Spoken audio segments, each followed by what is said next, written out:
Okay. Hello everyone, welcome to the lecture of computer aided civil engineering drawing. और आज के lecture में हम लोग डिस्कस करेंगे मेसोनरी बॉन्ड्स के बारे में। तो computer aided civil engineering drawing में जो थर्ड चैप्टर है आपका मेसोनरी बॉन्ड्स के बारे में है। तो हम लोग को कोई भी बिल्डिंग का ड्राइंग बनाने से पहले उसके जो डिफरेंट कंपोनेंट है उसको स्टडी कर लेना चाहिए। इसीलिए आपको एक सिलेबस में आपका मेसोनरी बॉन्ड दिया हुआ है। तो मेसोनरी बॉन्ड में क्या क्या कंपोनेंट होते हैं, क्या क्या किस तरह से इसको ज्वाइंट किया जाता है, उसके बारे में हम इसमें स्टडी करेंगे। ठीक है। तो फर्स्ट टॉपिक आपका ब्रिक मेसनरी है। Brick masonry is a major component of a building. It is highly durable form of construction. तो किसी भी बिल्डिंग में आपका जो कॉलम बीम के बाद जो मेजर कंपोनेंट है आपका वो है ब्रिक वॉल ही होता है, जिसको हम लोग ब्रिक मेसनरी भी बोलते हैं। ब्रिक मेसनरी इसलिए बोलते हैं क्योंकि इसका कंस्ट्रक्शन जो है मेसन करता है। मेसन जिसको हम लोग हिंदी में या लोकल लैंग्वेज में बोलते हैं राज मिस्त्री। ठीक है। Brick are uniform size and shape, light in weight, durable, fire resistant, have high resale value, low maintenance cost and are easily available in plain areas. तो ब्रिक के बारे में हम सबको मालूम है कि एक यूनिफॉर्म साइज एंड शेप का एक एलिमेंट्री कंपोनेंट होता है जो वेट में लाइट होता है, ड्यूरेबल है, फायर रेसिस्टेंट है। इसकी रीसेल वैल्यू भी हाई है कि आपका इस्तेमाल करने के बाद भी अगर ब्रिक में कुछ डैमेज होता है तो आप दोबारा इसका इस्तेमाल कर सकते हैं। मेंटेनेंस कॉस्ट भी कम ही है इसका और इजीली अवेलेबल है प्लेन एरियाज में। It is build by placing bricks in mortar in a systematic manner to construct solid mass that withstand exerted load. तो जो भी बिल्डिंग का लोड है आपके कॉलम्स के थ्रू आता है, बीम के थ्रू आता है, और अगर आपका लोड बेयरिंग स्ट्रक्चर है तो उसका लोड आपका वॉल्स के थ्रू भी आता है। जो भी आपका वॉल्स के थ्रू लोड आ रहा है तो उसको लोड को बियर करने के लिए हम लोग इस तरह का ब्रिक मेसनरी बनाते हैं। उसमें क्या होता है कि ब्रिक्स को हम लोग अरेंज करते हैं सिस्टमेटिक मैनर में और उसके जो भी जॉइंट्स है उसको फिल करते हैं मोर्टार से। It is constructed to bear the load of structure, cover the space, protect from weather and provide privacy. तो मेजर जो वर्क है, मेजर जो फंक्शन है ब्रिक मेसनरी का वो है कि स्ट्रक्चर के लोड को बियर करना। ठीक है। नेक्स्ट है कवर द स्पेस, जो भी स्पेस है उसको कवर करना और वेदर से प्रोटेक्ट करना, मतलब कि सन से, अभी रेन से ये प्रोटेक्शन का काम करता है। उसके अलावा इंडिविजुअल को प्राइवेसी प्रोवाइड करना भी इसका एक काम होता है, एक फंक्शन है आपका। The bond in brick masonry which adheres bricks together is produced by filling joint between brick with suitable mortar। तो बॉन्ड जो होता है ब्रिक बॉन्ड जिसको बोलते हैं, उसको हम लोग बोलते हैं कि जब दो ब्रिक को हम लोग ज्वाइंट करते हैं मेस ब्रिक मोटर से, तो special caution should be practice while mortar is mixed placed since it greatly affect the performance and durability of masonry structure। जैसा कि है कि स्ट्रक्चर में आपका जो ज्वाइंट्स होता है वो सबसे वीक पॉइंट होता है, क्योंकि आपका एक ब्रिक मास है उसका स्ट्रेंथ डिफरेंट है, आपका मोटर है उसका स्ट्रेंथ डिफरेंट है। तो लोड आने की वजह से जो भी क्रैक्स होगा वो इस मेसन के मोटर के थ्रू ही होगा। तो हम लोग इसके प्लेस करते समय थोड़ा आपको कॉशन रखना पड़ेगा। ठीक है। नेक्स्ट है ब्रिक। ब्रिक के बारे में आप सब जानते हैं, आपको आगे पढ़ना भी है। आगे आगे सिलेबस में आपके जो नेक्स्ट सेमेस्टर में सब्जेक्ट है मटेरियल टेस्टिंग एंड इवैल्यूएशन, उसमें ब्रिक के बारे में स्टडी करनी है। तो इसमें थोड़ा सा इसके बारे में जान लेते हैं। Brick is a type of block used as elementary unit to build walls, pavement and other elements in masonry construction। तो मेसोनरी कंस्ट्रक्शन में हम लोग इस्तेमाल करने वाले जो एक एलिमेंट्री यूनिट है उसको हम लोग ब्रिक बोलते हैं। एक टाइप का भी ब्लॉक होता है। ठीक है।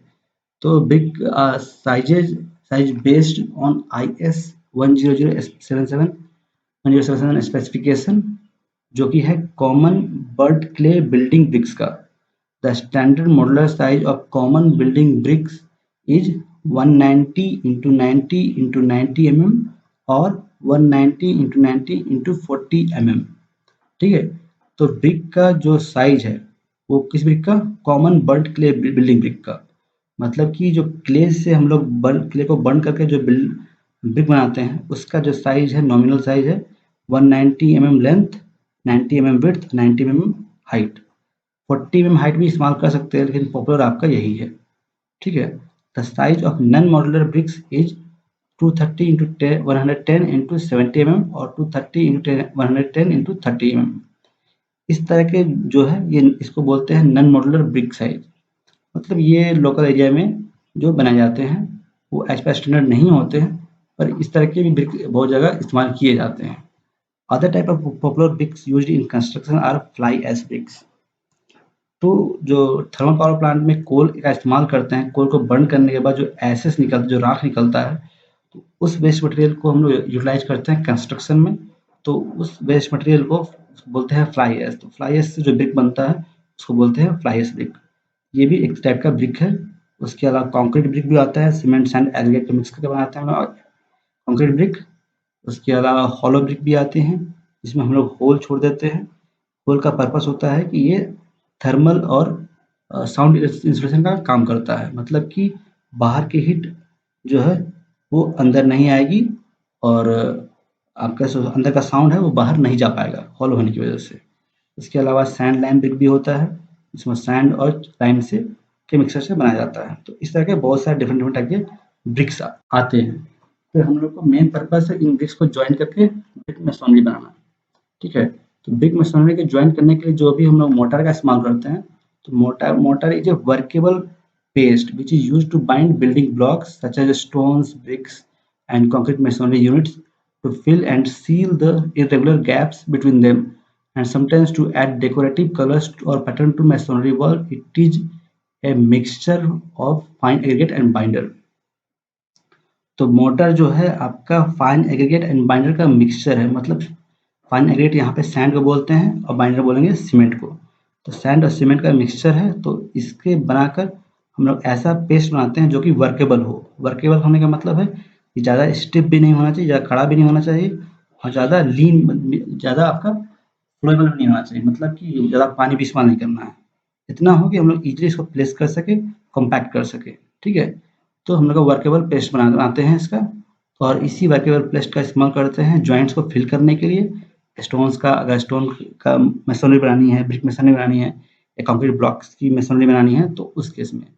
इसके अलावा जो है मोटर का इस्तेमाल हम लोग करते हैं डेकोरेटिव पर्पस के लिए भी करते हैं। मतलब अगर इसी सीमेंट मोटर में कोई कलर हम लोग मिक्स कर दे और उसके हम लोग प्लास्टरिंग के लिए भी इस्तेमाल कर सकते हैं। Cement mortar is a mixture of sand and cement, जैसा कि डिस्कस किया था मैंने। It becomes hard when it cures resulting in a rigid structure. However, the motor function as a weaker component than the building blocks and serve as the sacrificial element in the masonry because motor is easier and less expensive to repair than building block. Okay, तो आपका जो cement, sand और water का जो mix है, motor जो है हम लोग जब इस्तेमाल करते हैं, तो उसके बाद में कुछ मतलब बनाने के बाद हम लोग क्योरिंग करते हैं। क्योरिंग मतलब वाटरिंग करते हैं, वाटर प्रोवाइड करते हैं उसको। तो इससे होता है कि कुछ टाइम के बाद वो रिजिड हो जाता है। ठीक है, तो पर ये पूरे मेसनरी जो स्ट्रक्चर है उसका ये वीकर कंपोनेंट होता है। मतलब लोड आएगा तो सबसे पहले मेसनरी का ये मोटर पर ही, जॉइंट्स पर ही क्रैक्स आते हैं। इसको इसलिए इसको सेक्रीफिशियल एलिमेंट भी बोलते हैं, कि हम लोग इसकी कुर्बानी देते हैं, मतलब सेक्रीफाइस कर देते हैं। मतलब कि लोड आए तो पहले यही ब्रेक कर, आपका ब्रेक नहीं करना चाहिए। ठीक है, तो इसलिए क्योंकि मोटा जो है अगर क्रैक होता है तो आप इजीली आप इसको रिपेयर कर सकते हैं। वहाँ पे फिर से फिलिंग करके आपको सैंड, मतलब सैंड का फिल्म बनाकर आप फिलिंग करके उसको फिर से रिपेयर कर सकते हैं। पर अगर ब्रिक क्रैक आ जाएगा तो ब्रिक को वहाँ से निकाल कर रिप्लेस करना थोड़ा मुश्किल होता है। ठीक है, ओके। अब ब्रिक मेसोनरी में ब्रिक के जो वॉल्स बनेंगे उसमें कुछ टर्म्स होते हैं, उसको स्टडी कर लेते हैं। फर्स्ट है कोर्स।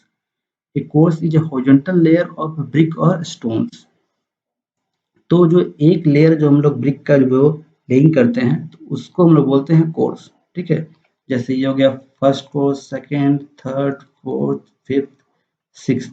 तो मतलब इस ब्रिक वॉल में 6 कोर्स दिए हुए हैं।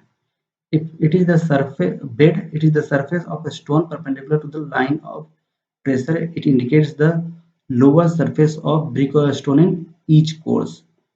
तो जो ब्रिक वॉल के जो डिफरेंट कोर्स है उसके लोअर सरफेस को हम लोग बोलते हैं बेड। तो फर्स्ट जो कोर्स है उसका बेड हो गया ये, उसके बाद सेकेंड कोर्स का बेड हो गया ये। तो इस तरह से हर कोर्स का जो बेड होगा ये आपके नीचे का पोर्शन होगा। जैसे ये 7th अगर हम लोग ब्रिक वॉल बनाते हैं, ब्रिक कोर्स बनाते हैं, उसका बेड ये हो जाएगा ये सरफेस, ठीक है। Back, the inner surface of a wall which is not exposed is called the back face, the external wall expose to the weather is known as face, ठीक है। तो सामने जो ब्रिक वॉल का होता है, जहाँ पे वेदर का इफेक्ट आने वाला होता है, उसको बोलते हैं फेस। जहाँ पे वेदर का इफेक्ट नहीं आएगा, इंटीरियर पार्ट को बोलते हैं बैक, ठीक है, फेसिंग और बैकिंग। और इस दोनों के बीच का जो पार्ट होगा उसको बोलेंगे हम लोग, ये सारा पोर्शन बोलेंगे हम लोग हर्टिंग। नेक्स्ट है side, it is surface forming the boundary of bricks or stones in a direction transverse to the face and bed. इस फेस के और बेड के जो ट्रांसवर्स डायरेक्शन में जो भी प्लेन है, जो ये प्लेन, तो इसको हम लोग बोलते हैं साइड। ये वॉल का आपका साइड है। नेक्स्ट है joint, it is the junction of two or more bricks or stone if the joint is parallel to the bed or bricks or stones in a course, then it is termed as bed joint। मतलब दो different course को join करने के लिए हमारा जो joint होगा उसको बोलेंगे हम लोग बेड ज्वाइंट, ठीक है। और the joint which are perpendicular to the bed joints are termed as vertical joint और साइड ज्वाइंट और सिंपली ज्वाइंट्स। तो दो ब्रिक को जोड़ने के लिए जो हम ज्वाइंट प्रोवाइड करते हैं वर्टिकल डायरेक्शन में, उसको बोलते हैं हम लोग वर्टिकल ज्वाइंट या साइड ज्वाइंट, या सिंपली हम लोग उसको ज्वाइंट बोल सकते हैं। नेक्स्ट टर्म है, ये भी बहुत इंपॉर्टेंट है, फ्लुएंस। There are these are bricks or stones used for the corner of walls of a structure. तो वॉल के स्ट्रक्चर के जो कॉर्नर्स होते हैं उसको हम लोग बोलते हैं क्यूअन्स। मतलब ये जो ब्रिक है, ये पूरा ब्रिक या क्यूअन्स कहलाएगा। ये ब्रिक जो कॉर्नर का जो भी ब्रिक प्रोवाइड करते हैं उन सारे को बोलते हैं क्यूअन्स। नेक्स्ट टेक्निकल टर्म है आपका header. Header, it is a brick or stone which lies with its greatest length at right angle to the face of wall. In case of a stone masonry, header is sometimes known as through a stone. The course of brick masonry in which all the bricks are laid as header is known as header course। ठीक है, तो आपके जो brick में आपके 3 dimension होते हैं, जो होता है लेंथ, विड्थ और हाइट। ठीक है, तो लेंथ जो होगा आपका ग्रेटेस्ट लेंथ है। लेंथ अगर आपके फेस के परपेंडिकुलर होगा, मतलब कि जैसे आप टॉप व्यू देखते हैं किसी ब्रिक वॉल का, तो उसका फेस ये है आपका, ये फ्रंट है आपका, तो उसका फेस से परपेंडिकुलर डायरेक्शन में अगर आपका ये ग्रेटेस्ट लेंथ होगा, इसको हम लोग बोलते हैं हेडर। अब ये सारे जो है ब्रिक्स है हेडर पैटर्न में है, और ये सारे जो ज्वाइंट्स है उसको बोलते हैं हम लोग हेडर ज्वाइंट, अगर ग्रेटेस्ट लेंथ को हम ज्वाइन कर रहे हैं तो। सिमिलरली स्ट्रेचर जो होता है, ये आपका जब आपका लॉन्गेस्ट डायमेंशन है वो आपके फेस में हो, मतलब कि अगर ये वॉल है आपका और इस वॉल में आपका जो ये फेस है, अगर मान के चलते फेस ये है, तो ये अगर ग्रेटेस्ट लॉन्गेस्ट लेंथ आपका फेस की तरफ है, फेस के पैरेलल है, इसको बोलेंगे स्ट्रेचर। तो इसमें विड्थ को हम लोग ज्वाइन करते हैं। ठीक है, तो इस तरह के हम लोग ज्वाइंट्स को बोलते हैं स्ट्रेचर ज्वाइंट, इसको बोलते हैं हेडर ज्वाइंट। ठीक है, तो हमें आपको याद रखना है कि जब भी आपके लेंथ को ज्वाइन किया जाए तो होगा हेडर, अगर आपके विड्थ को ज्वाइन किया जाए उसको बोलेंगे स्ट्रेचर। नेक्स्ट है bond, this is the method of arranging bricks so that the individual units are tied together. Bonding is essential to eliminate continuous vertical joint both in body as well as face on wall। ठीक है, तो अब जो brick wall बनानी है हमें तो जो भी हमारे ब्रिक पास ब्रिक्स हैं, ब्रिक्स को ऐसे अरेंज करना है ताकि जो भी आपका ब्रिक मेसनरी बने वो स्ट्रॉन्ग बने। उसको अरेंज करने का डिफरेंट पैटर्न होता है, तो उसी पैटर्न को हम लोग बोलते हैं ब्रिक बॉन्ड। तो ब्रिक बॉन्ड आपके डिफरेंट टाइप के हो सकते हैं, उसको आगे स्टडी करेंगे। तो ब्रिक वॉल बनाने के लिए हम लोग कभी-कभी ब्रिक के कुछ पार्ट्स को इस्तेमाल करते हैं, पूरा होल ब्रिक नहीं इस्तेमाल करते, कुछ उसके कट को इस्तेमाल करते हैं। तो उसमें पहला जो आता है वो है bat. It is the portion of brick cut across the width. ठीक है, अगर ब्रिक को हम लोग उसके विड्थ के अलावा कट करते हैं हम लोग बोलेंगे उसको बैट। तो अगर ब्रिक को हम लोग उसका 3rd 4th रखते हैं और 1/4 काट करके हटा देते हैं। ठीक है, तो ये थर्ड जो थर्ड फोर्थ है या 3/4 है, इसको हम लोग बोलते हैं 3/4 ब्रिक बैट।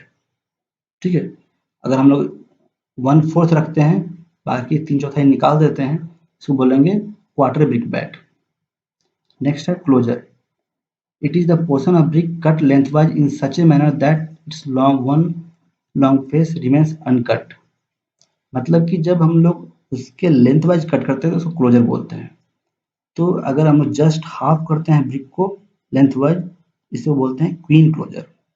ठीक है, हम लोग हाफ कट करके हाफ जो पोर्शन है हम लोग रखेंगे अपने पास और हाफ को हटा देंगे, तो बोलेंगे क्वीन क्लोजर। नेक्स्ट है किंग क्लोजर। जब आपके ब्रिक्स को कट करते हैं ट्रायंगुलर पीस में, मतलब कि centre of one in and centre of one side, मतलब कि एक साइड के हम लोग सेंटर को, एक एंड के सेंटर को बीच में लाइन ड्रॉ करके इस पोर्शन को कट करके हम निकाल देते हैं, तो हमारे पास जो रिमेनिंग जो शेप बचता है, ये शेप, इसको हम लोग बोलते हैं किंग क्लोजर। ठीक है, तो हमारे पास ये जो है जो लार्जर पार्ट है वो हम लोग का कहलाएगा किंग क्लोजर। नेक्स्ट है बेवेल्ड क्लोजर। जब it is the portion of a brick in which the whole length of brick is bevelled for maintaining half width at one end and full width at other end. मतलब कि जो brick है हमारे पास, इसमें एक तरफ हम लोग को हाफ विड्थ रखना है, हाफ एंड फुल एंड रखना है, तो इसमें हम लोग ये पोर्शन कट करके हटा देते हैं, तो ये पोर्शन हम लोग बोलेंगे बेवेल्ड क्लोजर। ठीक है, ये पोर्शन कहलाएगा बेवेल्ड क्लोजर। नेक्स्ट है frog. It is an indentation or depression on the top face of a brick made with the object of forming a key for the mortar. This reduces the weight of the brick also.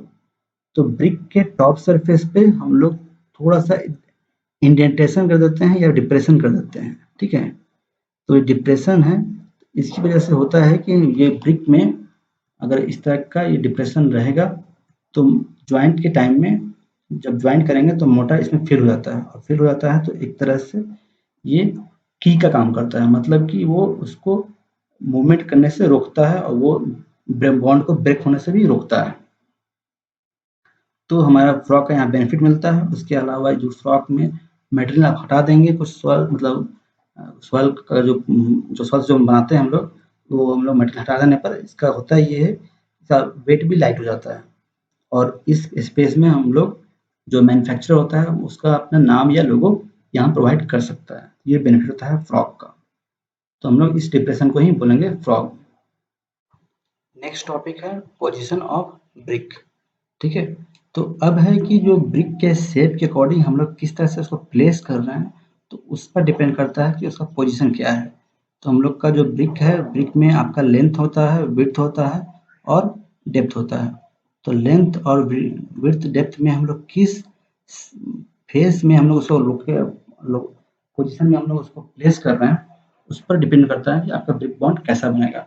उसमें कुछ 3 आपके तरह के हम positions हैं जिसमें हम लोग ब्रिक को प्लेस कर सकते हैं। The position of brick which laid with its frog upward in the horizontal plane is termed as brick on bed. तो अगर आपका ब्रिक है, ब्रिक में आपका फ्रॉग ऊपर की तरफ है, ठीक है, तो इसको हम लोग बोलते हैं ब्रिक ऑन बेड। उस केस में क्या होगा, आपका लेंथ और विड्थ आपके बेड पे होगा। तो ये आपके 19 mm और आपके 19 सेंटीमीटर होता है, सॉरी 19 सेंटीमीटर इंटू 9 सेंटीमीटर। ठीक है, cm होगा। तो इसको हम बोलेंगे brick on bed. The position of the brick when laid on its side 90 centimetre into 9 centimetre. ठीक है, तो अगर हम लोग का ऐसे पोजीशन पर पढ़ाई किया जाए कि with frog in vertical plane, मतलब कि अब जब है ब्रिक है हम लोग का, वो हॉरिजॉन्टल में ना हो, वर्टिकल में हो।